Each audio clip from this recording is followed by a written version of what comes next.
This is going to be your quiz for today, Thursday the 29th.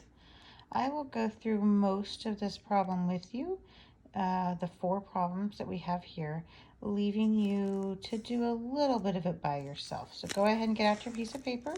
I want you to pause the video as you go and try to work the rest of the problem ahead of me. So this is number 1.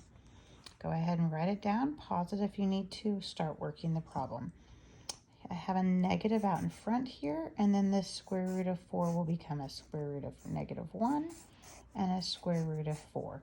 We'll go ahead and finish this out. The -1 becomes an I, the square root of 4 becomes a 2, so I have minus or -2i. The 2 stays a 2. I to the 5th becomes I to the 4th, and I. And if you look back at your notes, I to the 4th, if you wanted to, you could even break it down into an I squared and an I squared, each of which would be a -1. So this would become 2 times -1 times -1, and then an extra I. So from there, go ahead and finish that up. And that's number 1. Number 2. Completing the square. I didn't leave room for this front, so I'm going to come right over here and we're going to work on it right here. First thing we need to do is we need to have the x on the same side with this -6, but since this is negative, I'm going to opt to move these over here. So that's going to give us x squared minus 6x minus 6 equals 0. I need to move the 6 to the other side to open up the space. X squared minus 6x equals 6. From here, I want to take this and I can come over here to the side and I can say -6, half of that. That's going to be -3, and then -3 squared. Negative times a negative will be a positive. That's where our 9 comes from.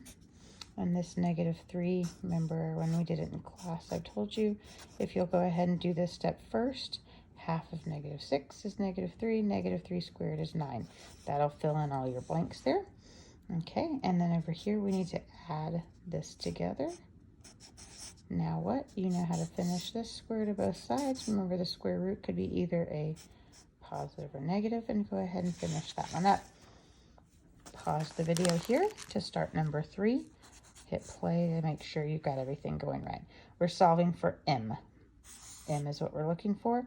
So if this is 120, this is a 60-degree angle, 120, and again inside here will be a 60. If I wanted to solve for d, that's a 30. So this is a 60-degree angle. This side here is 10. That side is the what?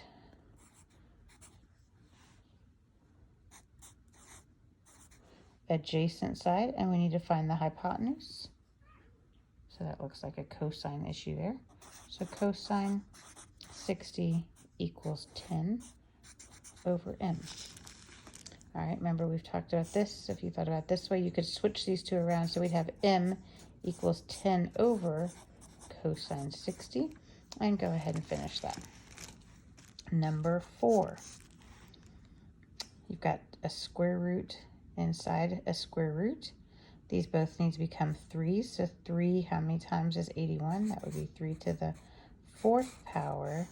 And then we have a 4th root of 3 inside there. So we start with that. That becomes 3 to the 1/4 is this part right here. And this is 3 to the 4th. And then the whole square root. It's just a square root. Square means 2. Multiply these in. 4 times 1/2 would become just a 2.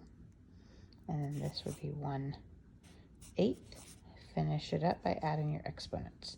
That should take care of your quiz. Please make sure that you either take a picture or scan it and send it to me.